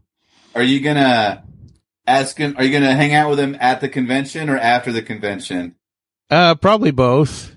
Because it'd be more expensive to get his autograph in line if you have lunch with him. Just be like, can you sign this? Yes. I've noticed that with celebrities like that, their manager person will hit you up for money while they're busy talking to somebody else. And so they never get a chance to say, no, that person's free, right? Because because they're there to make money and the guy gets it. So and I don't mind, and I don't want to feel like I'm taking advantage of somebody, but I think that if we said he's my friend, they would probably, Pete Atkins for sure, but they would probably be like, okay with it. I remember when I first went to Mad Monster Party, Russell was leading me around to every table, Russell Charrington, telling people that I don't have to pay them. And then he got in an argument with, Claire Higgins' person. They're like, oh no, we're not honoring that. I don't know what you're talking about. Aww. But it put me in a weird position where I was kind of like, I never asked to be free for all these people. Yeah. Claire seems like such a sweet lady. Yeah, she was nice. We actually got to hang out with her at a bar for a while. Oh, yeah? Yeah, she drank a lot. Oh man, I don't drink, so I always feel awkward, hanging out at a bar. We just finished all of Matt Smith's run of Doctor Who, and Claire shows up a few times, and it's and she's in the Sandman TV series. Oh yeah, and then of course Ready Player One. I like that the people possessed do the super soaker move. Right, yeah. Walter was just freaking out as soon as he saw that monster get up from the cot. He was like, "Get me out of here!" So she bit his leg, but that didn't really do anything. I mean, he didn't really get hurt. It didn't infect him. Yeah, right. You have to squirt the liquid into the mouth, I guess. Yeah. hit her with the bricks. Hit her with the bricks. Yeah. Bam, bam, bam. Yeah. And so there's something a little supernatural about how much punishment she can take getting hit by bricks, right? Because, I mean, she's dead. probably already dead. So, Yeah. you know, what's that going to do? Oh, and this is a great sequence where she grabs the compact and there's a little mirror. Yeah. Yeah. And then it turns out, well, this is a little too small to do what I want to do with it. Yeah. Yeah. They throw 3 people right out of that, or 2 or 3 people out of that window. I love the opportunity to say defenestration. That's when you throw someone out of a window. Oh, She's like, yeah. In Dungeons and Dragons, when somebody is lying down on the ground, they call them prone, but actually prone is lying on your stomach and supine is when you're lying on your back. But Dungeons and Dragons, it's all the same. It's like, this mirror is too small. I can't squeeze through this. Yeah. Stupid. It was Mercury, you know. Apparently, Carpenter explained that inside the crane that balances the camera for crane shots. I don't know if they still do that, but at the time they put liquid mercury in the counterweight. So they just would pour that stuff out into a basin and they would use a fake hand to go through the mercury. Okay. I was going to say, I'm glad they didn't make her put her hand in mercury. No. What would happen if you put your hand in mercury? Well, mercury is not good for you. It could be poisonous. I know that. Yeah. But if you drink it, it can make you go blind. I've heard that. Yeah. Yeah. But like if you put your hand in it, like it can get into your system through your skin. I would think so. Yeah. I'm not an expert on mercury, but I know even the tiny amount that they would put in thermostats, kids would play with it, but they weren't supposed to. And I know that, that's a weird element. Yeah. And I know that for mirrors, sometimes centuries ago, they would put a layer of mercury inside 2 planes of glass to make a mirror. But nowadays they don't do that anymore, obviously. Well, that sounds expensive. Sure. Yeah. Some of those big palaces in France that have those giant mirrors, those might still have mercury in them. Yeah. I like this. She's like, oh, this mirror is way better. Yeah. And another one bites the dust. Bam, out the window. The only thing I kind of wish that lady had just ran and pushed her in. I mean, why did she have to go with her? Right. I mean, just give her a big push. Yeah, exactly. She could have at least tried that first, and then if it doesn't work, then you can like carry her in there. It's just more dramatic. Yeah. The self-sacrifice. In a way, these people are all kind of like a sacrifice to seal the breach, right? But they didn't ask for that. Right? No. Only, and they didn't know that was going to happen. Yeah. Yeah. Yeah. Only the professor and the priest really knew that this was super dangerous. Uh-huh. There's some good shots with that axe. Like, junk, 'tis but a flesh wound. Yeah. There goes your arm. Such a simple effect to like pull an arm through the sleeve again, like it's generating. Oh my God. There it is. Oh. Yeah, he's happy and he's sad and what is my subtitle said speaks Latin, but I wonder what was he saying? Oh, I didn't hear. My subtitles didn't pull anything up on that one. Oh. Makeup looks more goopy now. I think for some cuts, these are the parts that get cut. I think the chopping off the hand, picking up the severed head. Really? I think those in the first few releases, those were cut off. Oh, that's kind of a bummer. Yeah. Oh, well, I just saw them. Yeah, me too.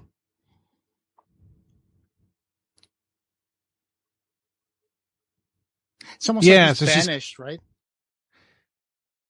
Yeah. Well, because I think the universe or the world wouldn't be able to exist like it is if he was here.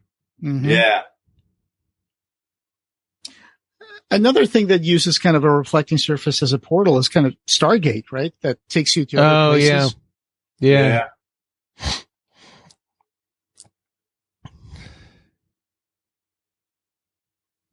And her reaction when she sees this, it's almost like there's a psychic damage component to like witnessing this thing happening, right, Brian? Yeah. Yes. And now this music is kind of really, it's been ominous this whole time, but now it's added some more instrumentation to make it feel more, climactic. Yes. He's yelling no, like he was going to go in there and get her and bring her back. I thought that's what he's thinking about in the last scene of the movie. Yeah. I'm not sure if I'm right in thinking that, and of course the other possessed people were smaller vessels of the big one. And once that guy goes, they die. Yeah. Cause they're all cut off. They lose the signal that connects them to it.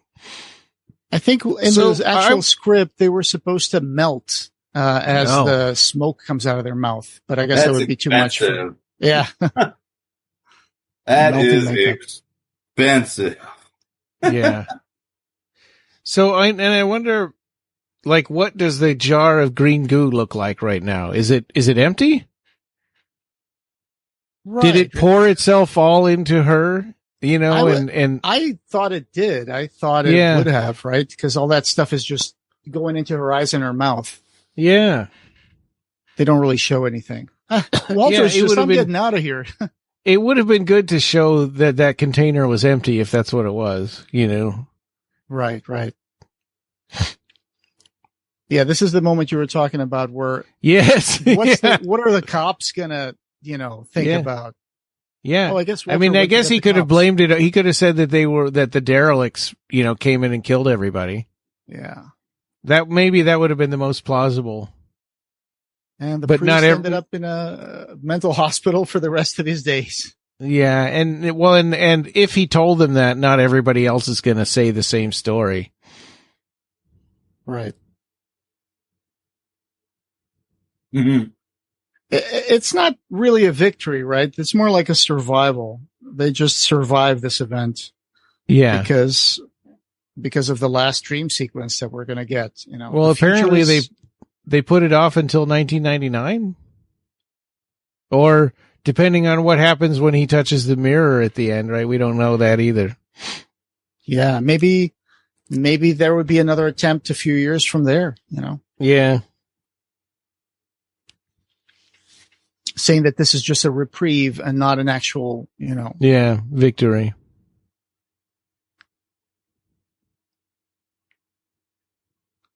Yeah, she died for us. Sure. I saw people calling this sequence analog horror. I haven't really gotten into the whole analog horror kind of genre to see what that means, but what does that mean? I guess. I mean, it's 1987. The whole movie's analog. Yeah, that's true. Right. So the future now has changed, and we get a different person coming out. Right. It's clearly a different silhouette than the one that we saw before. Right. The other one seems to be more like a guy with a kind of a cloak. Yeah.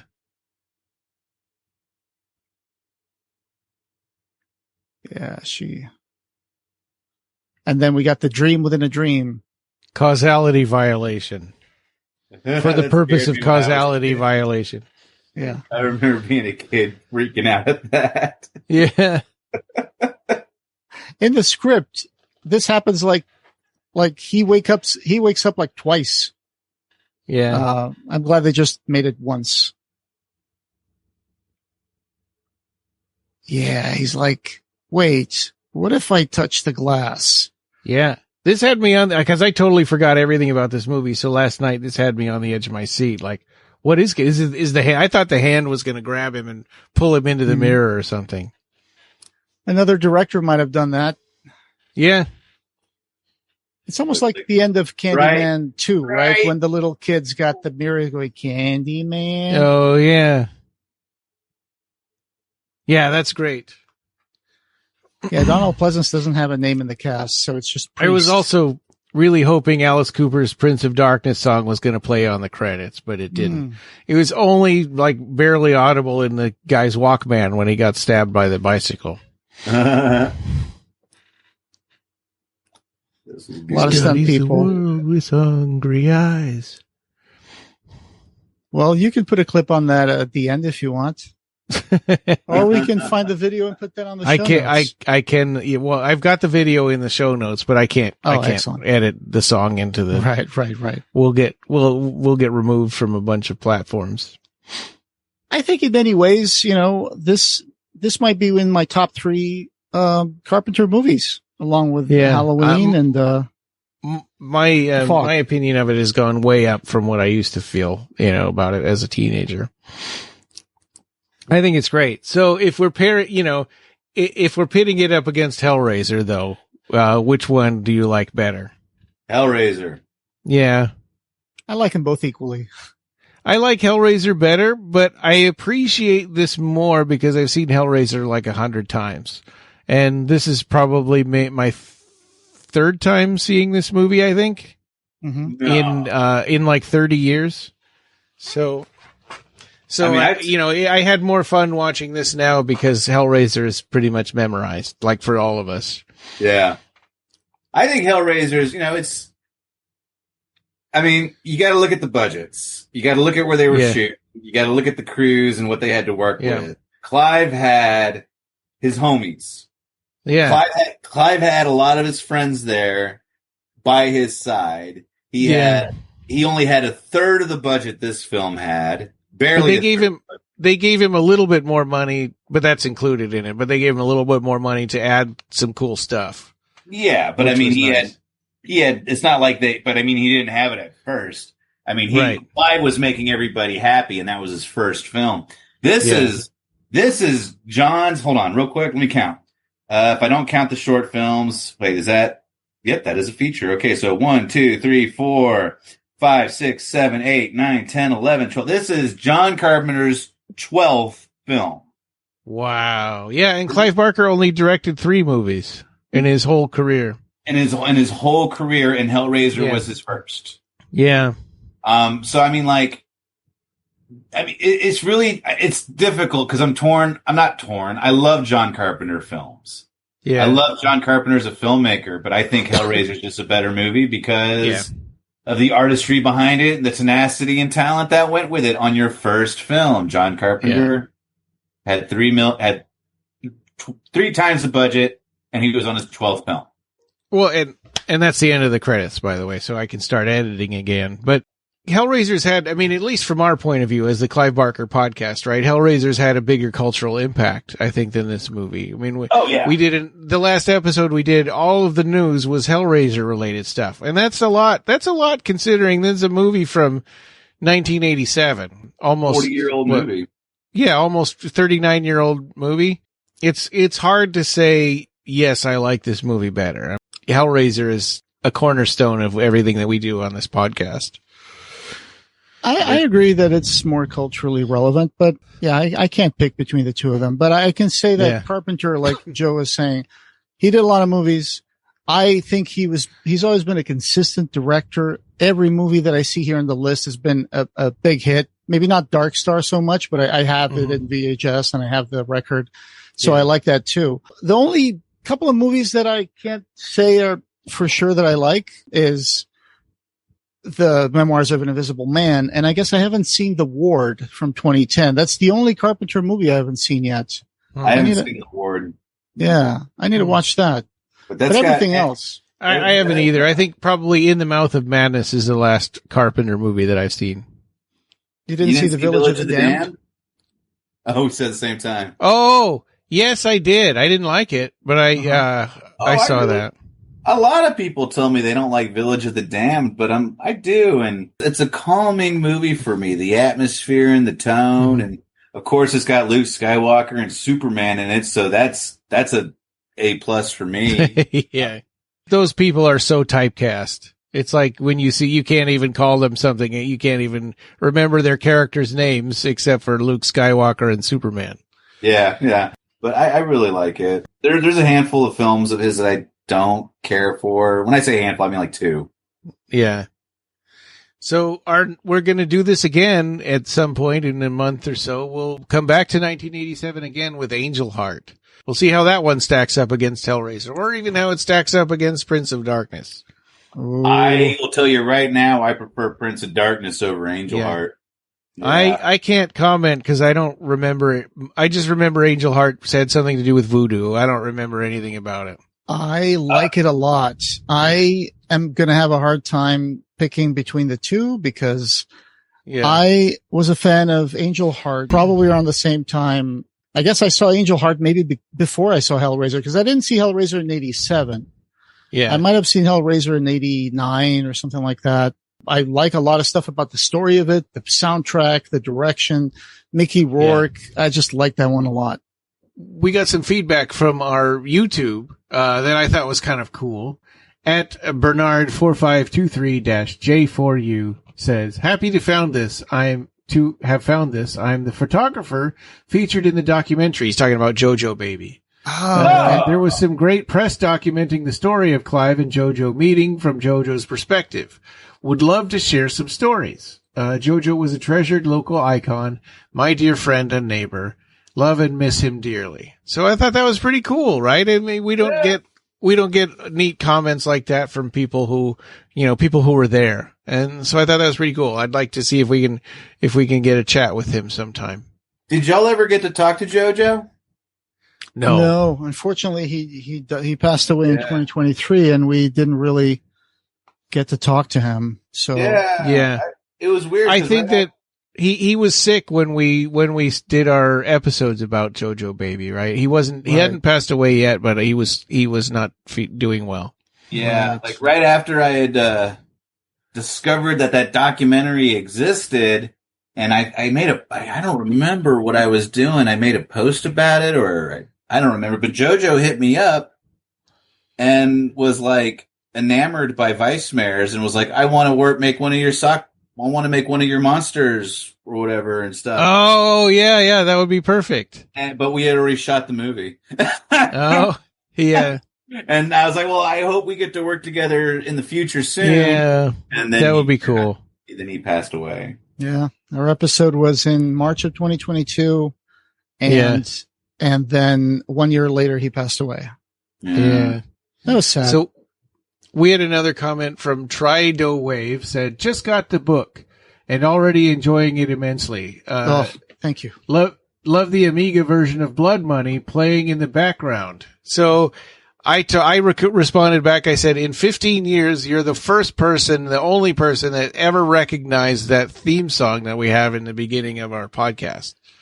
That it's the in-game music from the Amiga game Blood Money. And I stick little Amiga Easter eggs in our podcast just because I love the Amiga so much. By the way, I can't get my Amiga to work right now. The signal to the monitor's not going through, and it's tough like because a graphics chip. It's a 15 hertz refresh rate that you have to have for the monitor, and it's hard to find monitors that can accept that anymore. So you have to get a bunch of hardware in between to make it work. And it used to work, and I packed it up. And when I unpacked it for the studio, I cannot get it to work now, and I don't know why. And I bought a new adapter, and I still can't get it to work. So it might be a bad HDMI cable, it might be something wrong with the Amiga, or the monitor might have died. I don't know. But if the monitor died, I'm going to have a hard time finding another one that can do that. Any Amiga experts out there, get in touch with Ryan. Yeah. It's going to just take a lot of trial and error that I haven't taken the time for yet because I've been busy with work and stuff. But right. Yeah. Joe, what are you up to now? Do you want to drop some stuff about works that you're doing now that you can mention? We're going to begin filming this movie on the 5th of July. All the press releases for that film are supposed to be going out towards the end of the month. So I know I said the name of the movie earlier before we were recording, but I don't know if strategically the marketing director wants us to be talking about that. Understandable. But no, there's a lot of cool stuff going on. You know, we have several films coming down the pipe. Catalina's about to direct her first feature film. All right. Whoa. And then I have a few projects that I'm ready to, get moving on. We produced Sky Elabar's latest film called a Ben Evans film, The movie's called a Ben Evans film. It's about a man who is making a movie that stars his parents, and he is so determined to get it finished that his parents die in the middle of them making this movie. So after they're buried, he digs them up and he forcibly finishes the film with their corpses. Oh, like Weekend at Bernie's. Yeah, sort of like that. It's written by Josh Malaman, who did Bird Box. Oh, cool. With Sandra Bullock, so he wrote it. And we produced that movie. It was shot in Detroit. Wow. We should be seeing the final cut here soon. We have new members of our studio, because Little Spark Films is now a studio here in Texas. Right. We're not just, punk rock with can lights and DSLR. We're growing big. And now I live in Arlington, and we just found out that there's an Arlington Film Commission. Like, they just started, so we have a meeting with them coming on Monday. And do they help with scouting for locations and permits and that sort of paperwork? They help point us in the right directions and get stuff like paperwork finished. And then in the middle of July, we have our final 48-hour film race that we're hosting through the city of Mansfield. Boy. It's 48-hour Sparks. So it's our final one. We've been doing them since December, hosting this. And now it's time for the last one before we really get crazy. Excellent. Whoa. But the wheels are constantly turning here. There's a bunch of projects and conversations and lawyer meetings and agreements and deals being made and people hitting us up. We just gotta keep on moving forward and keep it organized. But we are excited for Night of the Witch. And you know what, guys? Yeah. I'm glad we watched Prince of Darkness, because when I talk about Night of the Witch with a lot of people, I am always talking about John Carpenter films. Oh, okay. The specific look and tone of how he's made this, his creations. And I'm excited for when we get to Night of the Witch. And we have some pretty solid names that look like they're getting interested and attached. All right. Well, if you need a couple of podcasters to get killed in the movie. Well, I mean, it's 1978, so I guess y'all can be the first. Maybe not podcasters. We got the 70s hair at least. Yeah, we could be radio hosts or something. You could be on Access Television. Right. Yeah. Like public access. Right. Yeah, that's what it would be. Yeah. Answering heckler phone calls. That would be fun. Yeah, 2:00 in the morning. We're going to bring also more news and interviews. There's some new stuff that's coming out. Some statues of Cenobites and conventions and stuff. So we'll probably do a news episode at some point soon. And we're also going to get into the Book Club of Blood, right, Ryan? What story are we reading? The Inhuman Condition would be the next one. Oh. Of course, like we said before, the next we'll return to 1987 one more time so we can do a commentary for Angelheart. That's a rough one, guys. Yeah. Are you gonna get on board for that one, do you think? I don't think so. I've seen Angelheart. Okay. I've had my opinions on the film. Okay. And if I had to pick between that or Serpent in the Rainbow, I think I might pick Serpent in the Rainbow. Even though none of y'all. I remember liking Serpent in the Rainbow. I don't remember much about Angelheart. Maybe I was conflating those two in my head. Well, y'all didn't. There's some similarities. I'm not saying one's a rip off the other. I'm just saying they could easily be in the same universe. Because they're both voodoo movies. Yeah, but I think if I had to pick between what's my favorite voodoo movie, and that was what my options were, I'd say. So have fun with that, Depressed Fest. Okay. All right. And keep your eye out for Carpenter's movie marathon at TCM this month. So that's going to be cool. Yeah. Celebrating 250 years of America. And the Billy Corgan interview that he did this week as well. So good stuff. And this podcast, having no beginning, will have no end. Thank you for joining us, and we hope you have subscribed or followed our podcast. You can find the Clive Barker Podcast wherever you find audio. Show notes for this episode, as well as news and reviews, can be found at our website at www.clivebarkercast.com. The Clive Barker Podcast, or BarkerCast, is an independent editorial podcast and blog that's not affiliated with Clive Barker or Seraphim Inc. This is a labor of love by the fans for the fans. You can chat with us on our Facebook BarkerCast listeners group, our Facebook page, Reddit, Blue Sky, or our Discord server. Have you already bought our book? The BarkerCast Interviews Occupy Midian, available in Amazon hardcover, Kindle, and Apple Books. Join our Patreon and become a patron to get access to exclusive stuff, pick an episode topic, or maybe join in the discussion. You can also buy a t-shirt in our TeePublic store. Just go to tpublic.com/stores/BarkerCast. Leave a voicemail for us on the SpeakPipe link on our blog and we might put it in the episode. Opening and ending music generously provided by Ray Norrish. Thanks for listening.